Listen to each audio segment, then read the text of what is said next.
Yang satunya itu kan menyebut nama pejabat EMA juga, tapi belum menjadi tersangka.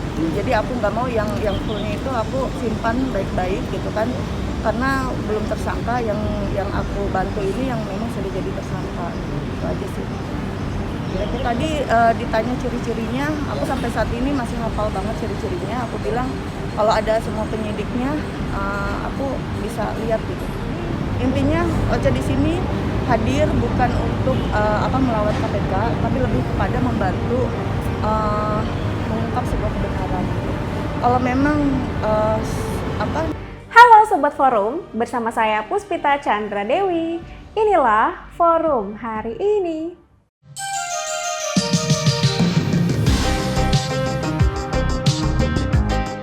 Sebelum kita masuk ke beritanya, jangan lupa like, subscribe, komen, dan nyalakan loncengnya. Sekarang, yuk kita ke beritanya. Berita pertama, perang terbuka nampaknya sedang terjadi antara pakar hukum Denny Indrayana dengan Menko Polhukam Mahfud MD. Ini terkait unggahan Denny di Twitter yang mengklaim mendapatkan informasi bahwa Mahkamah Konstitusi sudah memiliki keputusan untuk mengembalikan sistem pemilu menjadi proporsional tertutup. Mantan Wamenkumham itu mengatakan dirinya mendapatkan informasi ihwal ada 6 hakim MK yang menyetujui kembali sistem proporsional tertutup itu. Sedangkan 3 lainnya menyatakan berbeda pendapat alias dissenting opinion. Merespon cuitan Denny, Menko Polhukam Mahfud MD lantas meminta kepolisian memeriksa Denny Indrayana. Sebab menurut Mahfud, aksi Denny merupakan pembocoran rahasia negara. Mahfud menegaskan, putusan MK tidak boleh dibocorkan sebelum dibacakan. Sebab putusan MK merupakan rahasia ketat sebelum dibacakan. Mahfud menegaskan, putusan MK tidak boleh dibocorkan sebelum dibacakan, karena itu merupakan rahasia ketat, tetapi harus terbuka luas setelah diputuskan dengan pengetokan palu vonis di sidang resmi dan terbuka. Nah, kemarin Denny tanggal 29 Mei memaparkan alasan membuka informasi tersebut ke publik. Denny mengaku langkah tersebut dilakukannya dalam rangka upaya advokasi mengawal agar lembaga negara pengawal konstitusi tersebut tetap berada di jalurnya. Kemudian hari ini, Selasa 30 Mei, Denny kembali memberikan klarifikasi tentang sumber informasi yang dia dapatkan. Dia menjelaskan, sebagai akademisi sekaligus praktisi guru besar hukum tata negara dan advokat yang berpraktik tidak hanya di Jakarta, tetapi juga di Melbourne, Australia, dirinya paham betul untuk tidak masuk ke dalam wilayah delik hukum pidana maupun pelanggaran etik. Dia menegaskan tidak ada pembocoran rahasia negara dalam pesan yang disampaikan kepada publik. Menurut Denny, rahasia putusan MK tentu ada di MK.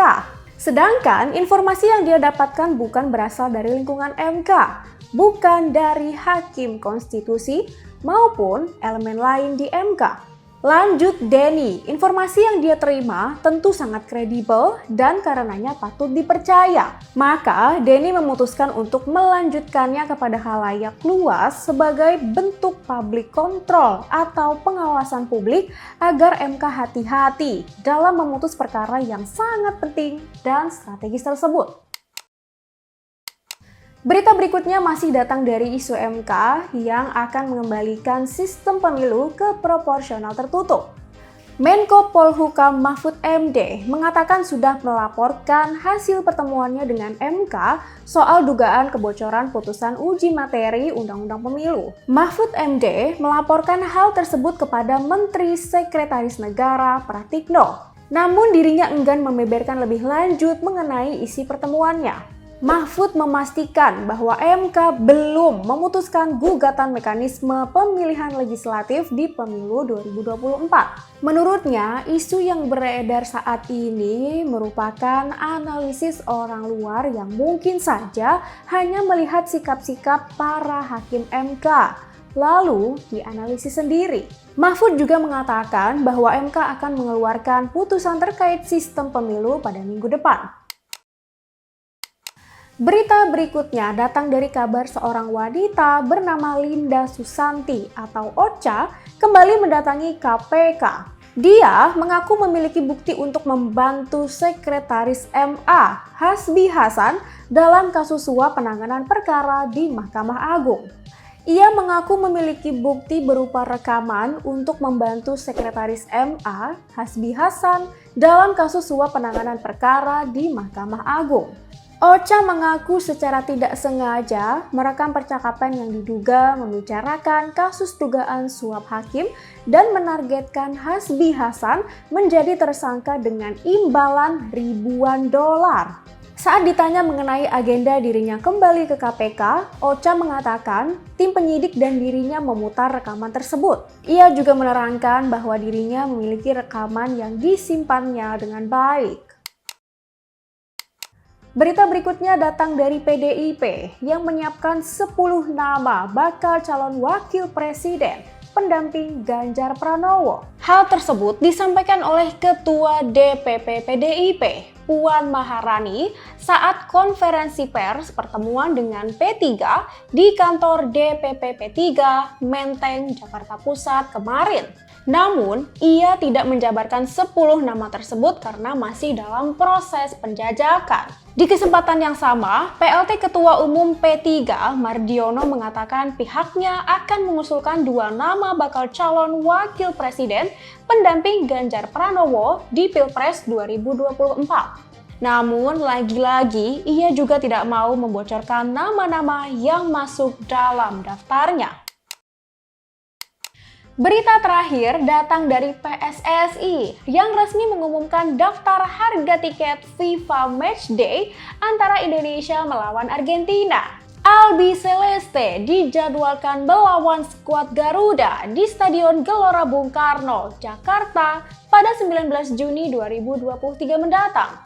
PSSI menggelar jumpa pers launching tiket FMD Indonesia versus Argentina pada Senin 29 Mei. Erick Thohir selaku Ketua Umum Federasi mengumumkan rincian harga tiket dan jadwal pembeliannya. Mau tahu berapa harga dan kapan penjualan tiket mulai dilakukan? Berita lengkapnya di www.forumkeadilan.com. Demikian berita-berita yang dapat kami rangkum untuk forum hari ini, Selasa 30 Mei 2023. Untuk semua sobat forum, jangan sampai lupa update berita-berita terkini kalian di www.forumkeadilan.com. Saya Puspita Chandra Dewi, sampai jumpa.